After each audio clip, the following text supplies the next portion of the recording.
What's going on, everybody? I'm Primalliquid and welcome to my guide for Atelier Ryza 3. In this video, I'm going to be showing you guys how to create the ultimate perfect weapon for Lila. So let's jump into it, shall we? Now, straight off the bat, I am going to very quickly mention that this could end up changing, okay? The reason I say that is her Never Nosh weapon, it does have a little bit of a weird effect. Increases damage dealt in accordance with the number of spirits you have with a probability of nullifying damage taken. The only problem here is we don't know what the number of spirits you have actually means. So we don't know just how insane this can get in terms of damage. So for now, we're going to be using the Auron Herald weapon.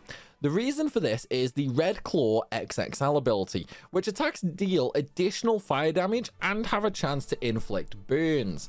This is actually going to be really good for elemental damage, and the status effect is going to be incredibly synergetic with both attacking items and other characters that deal damage based on more status effects on the mob. This is actually incredibly potent. So let's go ahead and start, shall we? Straight off the bat, we are going to use a Cremonier and a curved long nails. Do not worry about the mark of aggression. We are going to replace that, okay? So what we're going to do is we are going to press L3 to open up the recipe morph, the link morph, and we are going to filter this via core ingredient effect. For Lila, we are going to increase her critical hit rate, which means we do need to drop in a Demon Claw. Now with that, we are basically going to slowly move our way over, okay? Unfortunately, we are kind of stuck in terms of what we can add for stats here. Now, we are going to have to add some demon claws and some mushrooms to actually get to the ingot category, which we are going to do. We need to add the stats here. Now, one thing I have not checked is it might be more beneficial to just add stats with the Cremonier. However, I really don't think it will be, to be honest. So what we're going to do is we are going to move on. However, with the mushroom category, we can add the super trait while we are here. Now, depending on how you do, like how you play, would depend on what super trait you use. You can use Berserker Spirit for a massive attack again at the cost of a little less HP. However, I personally don't prefer that. You can use Ultra Skill if you play manually with Lila, so you can use her skills. This gives you an extra 50% skill damage. Or you can use Ruxosha, which is going to be the better option here. The reason it's going to be the better option is, one, she has fire element damage already on there. She's already going to deal massive damage with her attacks anyway. And two, well, I should actually show you first. Greatly increases damage but decreases all resistance. The traits that we are going to use, okay, are going to be for more damage, which now that we have reached the ingot slot, I can go ahead and add. We are going to be using Super Cooling and Remnant of Eternity with this weapon. If you want to, you could also use Lone Spirit Wolf. That's entirely up to you. But what we're going to do now is we are going to use a secret key. And for this weapon in particular, we could use quantity up for more all-round stats with ingots. However, we're actually just going to increase her attack using attack increase XXL. Ideally, try and aim for a super rare feather key, just so you can get a little bit more speed and a little bit more HP from the recipe level conditions. Once that's done, we're going to go down to the bottom ingot section and just drop in more grand organs to use up our remaining quantity. Now, yes, the weapon is not finished. I know we are going to finish that off momentarily. Now, remember, the weapon already deals fire damage for us, so we don't need mana heat.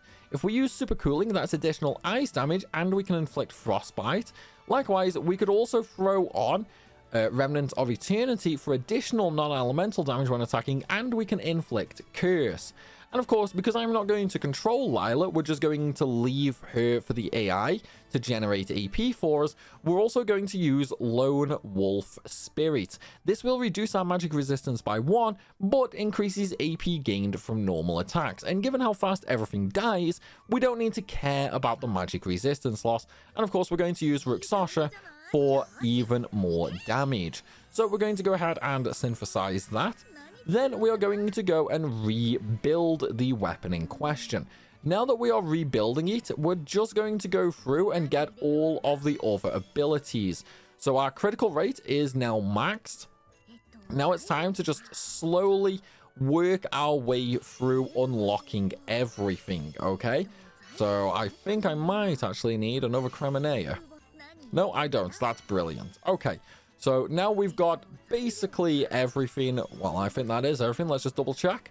Yep, that is everything. Yep, that's everything. Okay, so now that we have everything, we can go ahead and finish off the completion. Again, Lone Wolf Spirit, Super Cooling, and Remnant of Eternity for our traits.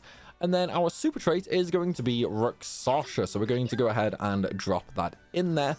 However, we are still not done. We can add more effects to this weapon, okay?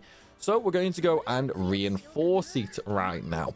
So when it comes to reinforcement, we already have 2 effects on there, so we can add 2 more.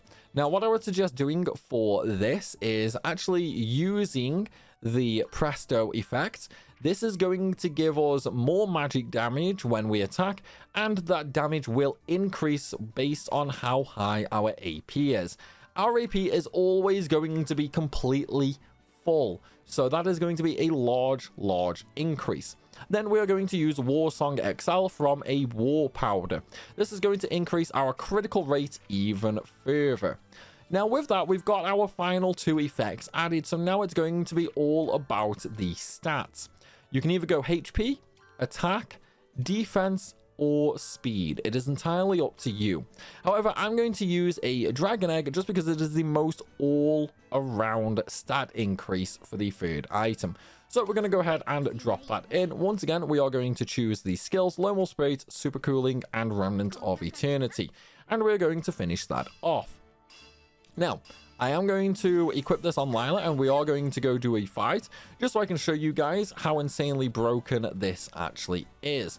So let's go ahead and throw that on. There we go. Final effect is 131 attack, 131 HP, 222 attack, 77 defense, and 118 speed. However, the main aspect here is all of the elemental damage that she is going to be doing. So let's just very quickly swap Claudia out real quick with Lila, and then we can go ahead and show you guys the damage. I've just made her the party leader as well. We'll go to the old Fairy Stone silo, where we do have a nice strong mob right here at the entrance. And now let's see just how much damage she actually does with normal attacks, shall we? Okay, here we go. Look at the damage count. Look at the damage count, okay? It is flying up, and we are already capped on AP. Let's also use some skills as well, shall we? Like, look at that damage. It was insane damage from her there. This is above and beyond one of the best weapons for her, at least for now, until we figure out the whole spirit mechanic with her final tier weapon. But though, everybody, that is going to be it for this video. I do hope you have enjoyed, and I really hope it has helped. If it has, then please be sure to smash that like button, and of course, drop a comment down below. And if you're new to the channel, make sure you hit that subscribe button as well. I have tons more guides coming for Atelier Ryza free, and you are not going to want to miss them. As always, though, everybody, thanks for watching, and I'll see you soon.